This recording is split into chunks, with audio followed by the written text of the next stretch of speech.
पुस्तक अभिवाचनाच्या कार्यक्रमात सादर करत आहोत पद्मविभूषण प्राप्त शिवशाहीर बाबासाहेब पुरंदरे लिखित राजा शिवछत्रपती या पुस्तकाचं अभिवाचन. ऐकूया या पुस्तकाच्या पूर्वार्धाचा भाग 54. अभिवाचक जयंत ठोंबरे. दर्या सारंग. औरंगजेब पक्का आतल्या गाठीचा होता. दिल्लीचे तख्त मिळवण्याकरता त्याला घाईनं जावे लागले होते, नाहीतर तो महाराजांच्या मागे हात धुवून लागला असता. मराठ्यांचे स्वतंत्र राज्य निर्माण होण्याची कल्पनाच औरंगजेबाला सहन होत नव्हती. पण दिल्लीच्या ओढीमुळे शिवाजीचा हा मंडावा सोडून त्याला जावं लागलं होतं. पण महाराजांनी औरंगजेबाची गुप्त अडचण ओळखून हा लुटीचा डाव साधून घेतला होता. औरंगजेब जरी दिल्लीकडे निघाला होता तरी त्याच्या मनामध्ये महाराजांबद्दल भयंकर राग ठासून भरला होता. त्याने जाता जाता हा राग बरोबर नेलाच. आणि शिवाय विजापूरच्या अली आदिलशहा बादशहाला पत्राने जे कळवलं त्याचा हिंदवी तर्जुमा असा होता: दख्खनच्या मुलखाचं संरक्षण करा, व्यवस्था चांगली ठेवा. शिवाजी तुमचे किल्ले बळकावून बसलाय, त्याला हुसकावून लावा. त्याला जर तुम्ही जिंकून नोकरीवर ठेवणार असाल तर त्याला कर्नाटकात नोकरी द्या, पण महाराष्ट्राच्या डोंगराळ भागात ठेवू नका. तुम्ही आमच्याशी निष्ठेने वागा, म्हणजे तुमचे कल्याण होईल. आम्ही हल्ली फौजेसह दिल्लीकडे जात आहोत. आता महाराज औरंगजेबालाही भीत नव्हते आणि विजापूरच्या अली आदिलशहालाही भीत नव्हते. राजगड राजवाड्यातून हर घडी त्यांना दिसत होता कोंढाणा. शहाजी राजांच्या सुटकेच्या वेळी कोंढाणा विजापूरकरांना देऊन टाकावा लागला होता. महाराजांना तो परत हवा होता. दररोज 10 वेळा कोंढाणा त्यांना बेचैन करत होता. महाराजांचे दलबादल जमू लागले. गर्जनांनी आसमान भरून गेलं. वादळाची पूर्वतयारी जय्यत झाली. हत्यारांच्या विजा सळसळू लागल्या. महाराजांनी पराक्रम प्रलयासाठी फुंकर घातली आणि स्वराज्याच्या सैनिकांचे राजगडाच्या दरवाजातून प्रचंड वादळ सुटले. शिंगे फुंकली गेली. हर हर हर हर महादेव आणि जय भवानीच्या आरोळ्यांनी कांठळ्या बसल्या. शिवतांडव सुरू झालं. पहिला त्रिशूळ घुसला तो कोंढाण्यावरच्या सुलतानशाही सैन्याच्या छातीत. कोंढाणा काबीज झाला. गडावर भगवा झेंडा चढला.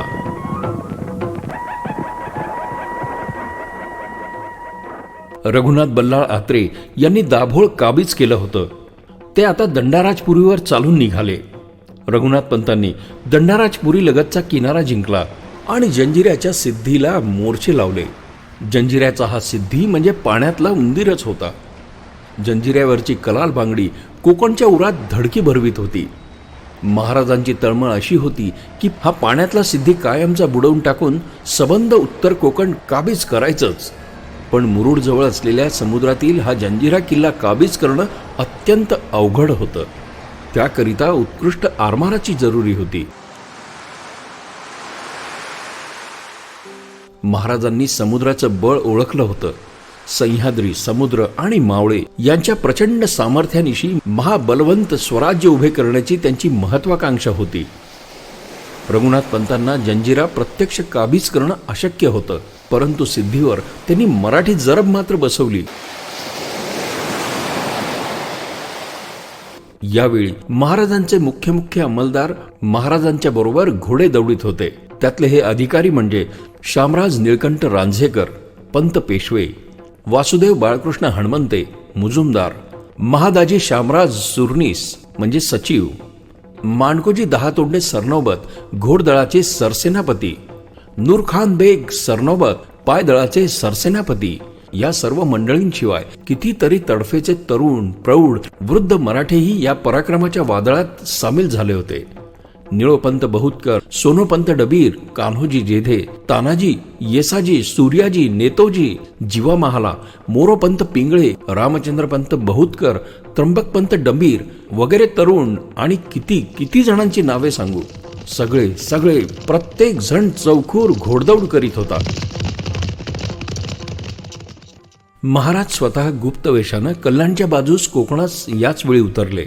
ते असे धाडस करू लागले की त्यांच्या जीवलगांचा जीव काळजीने खालीवर होई. पण मनी घेतलेले धाडस तडीला नेल्याशिवाय तो सोडित नसत. धाडस, महत्वाकांक्षा आणि पराक्रमाची हौस नसेल तर तो पुरुष कसला. महाराज पुरुष होते पुरुषोत्तम होते.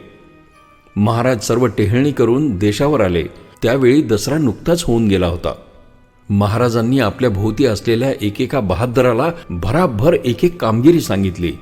दादाजी बापूजी रांझेकरांना महाराजांनी फरमावलं कल्याण काबीज करा म्हणून. सखो कृष्ण लोहकरांना म्हटलं भिवंडी जिंका म्हणून.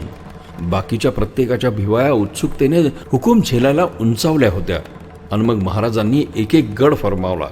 लोहगड, तुंग, तिकोना, विसापूर, राजमाची, प्रबळगड, सरसगड वगैरे 40 किल्ल्यांची मोहीम महाराजांनी आखली. भराभर एक एक ठाणे स्वराज्यात दाखल होत गेले. भिवंडी आणि कल्याण ही दोन्ही महत्वाची ठाणी एकाच दिवशी. तो दिवस होता 24 ऑक्टोबर 1657. या दिवशी काबीज झाली. महाराजांच्या कानावर चहूकडून विजयाच्या बातम्या वर्षू लागल्या. आनंदाची उधळण सतत होत राहिली. आपल्या बहादर सौंगड्यांचे शौर्य पाहून महाराजांना केवढा अभिमान वाटला. का वाटू नये. हे मर्द म्हणजे महाराजांच्या अंगावरच्या जडावाचे एक एक अलंकार होते. कल्याण काबीज होताच महाराज स्वतः कोकणच्या स्वारीवर निघाले. फौजेसह ते कल्याणला आले. समुद्र कल्याणच्या खाडीमध्ये घुसून नाचत होता. मराठी पराक्रमावर महाराज आणि समुद्र दोघेही निहायत प्रसन्न झाले होते. झुळझुळ धावत येत सागराच्या लाटा किनाऱ्यावर फुटत होत्या. जणू तो जलराजा महाराजांच्या पुढे पायघड्या पसरीत होता. खाडीमध्ये उभ्या असलेल्या लढाऊ नौका उंच गगनात भगवे ध्वज डोलवीत स्वतःही डोलत होत्या. स्वराज्याचे हे पहिले आरमार सागरावर तरंगत होते. महाराजांनी स्वराज्याचा पहिला सखोल म्हणजे सागराध्यक्ष म्हणून नेमलं दर्या सारंगास. शिवाय इब्राहिम खान, दौलत खान आणि मायनाक भंडारी हे अत्यंत शूर, धाडसी आणि निष्ठावंत अधिकारी आरमारात सामील केले. आरमारी तळासाठी कल्याणचाच एक किल्ला खाडीवर तामीर करावयाचा हुकूम महाराजांनी आबाजी महादेव सुभेदारच दिला. हाच तो दुर्गाडीचा किल्ला. त्याचा पाया खणतेवेळी महाराजास अमोप द्रव्य सापडलं.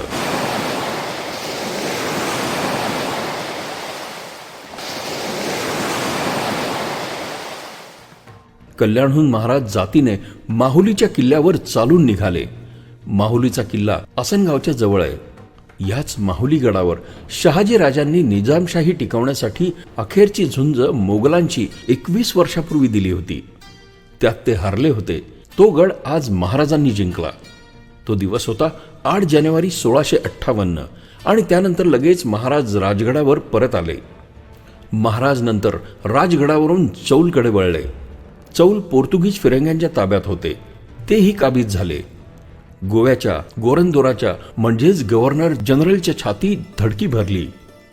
महाराजांचे सैन्य थोडे होते, पण त्या सैन्याची ताकद सुरुंगाच्या दारूसारखी भयंकर होती. महाराजांनी तळे आणि घौसाळे हे दोन्हीही कोटबंद सागरी ठाणी यावेळी लगेच काबीज केली. गोव्याच्या गोरंदोराने मराठ्यांच्या या पुंडाईबद्दलचा रिपोर्ट पोर्तुगालला आपल्या फिरंगी राजाकडे पाठवून दिला. कोकणच्या उत्तर भागात महाराजांनी या 6-7 महिन्यात पराक्रमाने अक्षरशः तुफान उडवून दिले. एवढे क्रूर आणि चिवट फिरंगी आणि सिद्धी, पण तेही घाबरून गेले. महाराजांनी रत्नागिरी, खारेपाटण वगैरे अनेक ठिकाणे जिंकली आणि खारेपाटणच्या जवळ समुद्रात विजयदुर्ग नावाचा जबर जंजिरा बळकट करण्यास सुरुवात केली. आता सुवर्णदुर्ग, कल्याण आणि विजयदुर्ग ही बळकट आरमारी ठाणी निर्माण झाली. महाराज आता दक्षिणेकडच्या कोकणात उतरले. विजयदुर्गच्या किल्ल्यावरही गेले. अथांग सागर पसरला होता.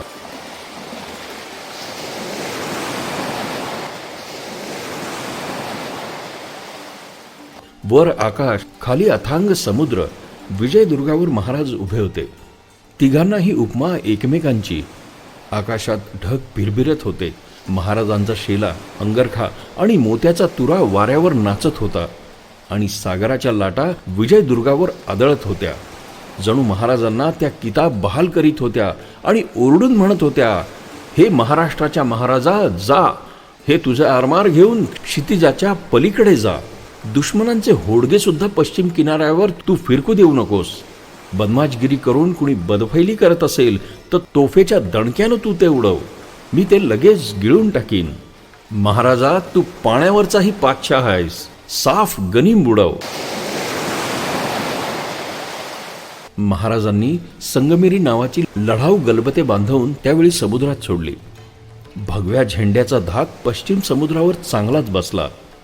ज्यांच्याजवळ आरमार त्यांच्या ताब्यात समुद्र हे तत्व महाराजांनी अचूक ओळखलं होतं.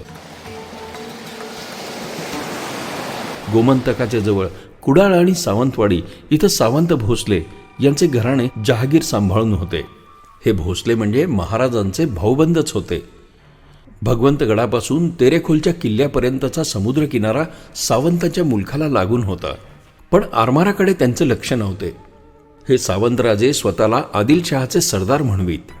यावेळी विजापूरकरांचा सरदार रुस्तम हा राजापुरापासून वेंगुर्ल्यापर्यंतच्या कोकणचा सुभेदार होता. अर्थात सावंताचाही मुलूक रुस्तमच्या हुकुमतीखाली होताच.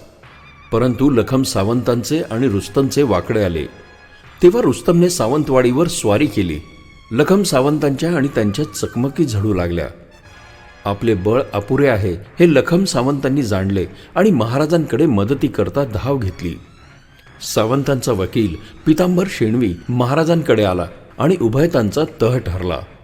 तहात सावंतांनी स्वराज्यात सामील होऊन महाराजांचे स्वामित्व मान्य केले.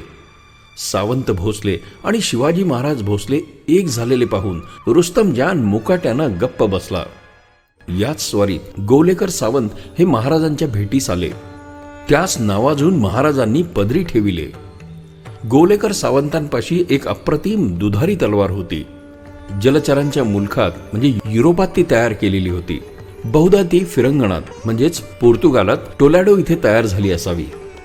ती अत्युत्कृष्ट तलवार सावंतांकडनं महाराजास मिळाली. त्याबद्दल महाराजांनी सावंतांना 300 होन म्हणजे सुमारे 1050 रुपये आणि मानाचा पोशाख दिला. महाराजांनी या तलवारीचे नाव भवानी असं ठेवलं. हीच ती भवानी तलवार.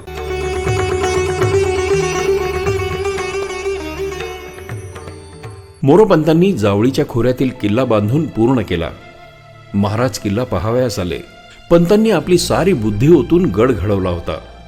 महाराजांना गड फारच आवडला. आईसाहेबांनी गड पाहिला तेव्हा तर त्यांना अगदी मनापासून हा दागिना आवडला. खरोखरच किल्ला मोठा तालेवार बांधला होता. असं वाटत होतं की किल्ला बाहूत कवळावा. महाराजांनी चांगले म्हटले. पंत धन्य झाले. गडावरती वाडे, सदरा, तळी, चोरवाटा, चिलखती बांधणीची तटबंदी आणि बालेकिल्ला पंतांनी बांधला होता. गडावर जाईच्या वेलीखाली स्वयंभू शिवलिंग सापडलं. त्यावर महाराजांनी देऊळ बांधवून त्याला नाव दिलं केदारेश्वर. महाराजांनी गडाचं नाव ठेवलं प्रतापगड. गडाच्या पूर्वेला महाबळेश्वराचा प्रचंड पहाड, दक्षिणेस आणि उत्तरेसही असेच उंच उंच पर्वतपुत्र आणि पश्चिमेस तशीच दरीखोरी होती. या सह्याद्रीच्या मगरमिठीतील प्रतापगडावर कोणत्या शत्रूची हिंमत होईल चालून येण्याची? सबंध मावळपट्टीत प्रतापगडा इतका अडचणीचा आणि बिकट किल्ला आता दुसरा नाही. गडाभोवती अरण्य तर इतके घनदाट होते की एक वेळ हिडिंबेच्या डोक्यातील ऊस सापडली असती, पण इथे लपलेला हत्ती सापडला नसता. महाबळेश्वराचा आणि जावळीचा सारा परिसर घनदाट अरण्याने आणि भयंकर दऱ्या कपाऱ्यांनी वेढलेला आहे. सावित्री नदी ज्या दरीतून कोकणात झेप घेते ती दरी तर महाभयंकर आहे. पावसाळ्यात या प्रचंड करड्या कपाऱ्यांवरून धो धो प्रपात कोसळत असतात.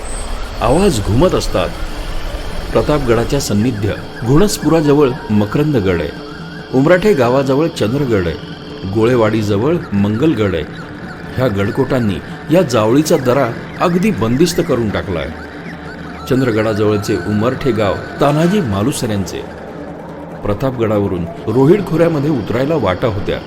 या वाटा इतक्या बिकट होत्या की तिथून जाणे येणे करण्याची हिंमत फक्त मावळ्यातच होती.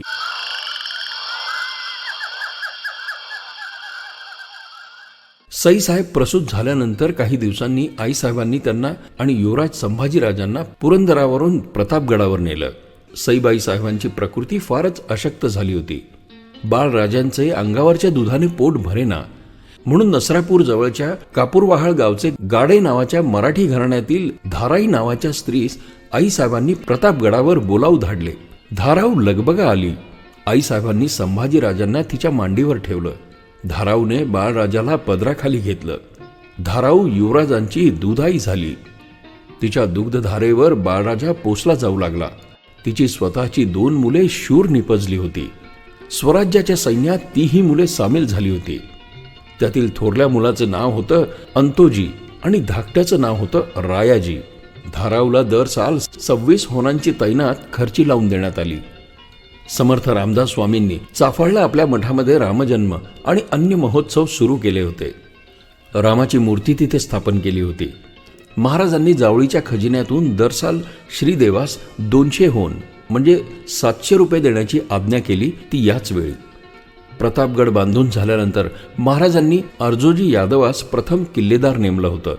नंतर त्याच्या जागी गणोजी गोविंदास नेमलं. जावळी सुभ्यावर गोरखोजी काकडे दिनकरराव यांना सुभेदार नेमलं. दिनकरराव ही काकड्यांची पदवी होती. यावेळी स्वराज्याचं सरनोबत माणकोजी 10 तोंडे हे फारच वृद्ध झाले होते. तरीही पराक्रम गाजवीतच होते. पण आता महाराजांनी त्यांच्या जागी तितकीच धडाडी आणि धार असलेला वीर निवडला. तो म्हणजे नेतोजी पालकर.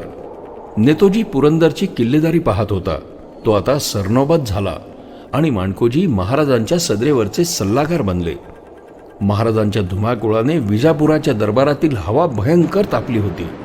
सर्वात जास्त संतापली होती ती एक व्यक्ती, उलिया बेगम बडी साहेबा, बादशाह आदिल शहाची आई.